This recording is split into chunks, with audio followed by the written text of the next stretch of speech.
Across the country, a group of Buddhist monks is walking in silence, mile after mile, day after day, carrying a message of peace, compassion, and unity.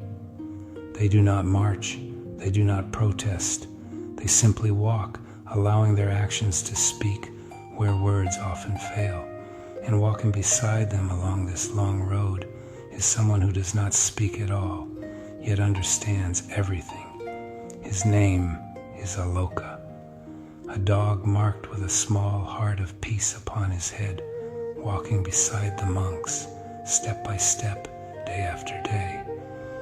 Aloka does not know where the road will end.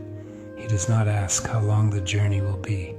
He simply walks, present, loyal, and calm. Humans often search for meaning in words. Animals remind us that meaning is found in presence.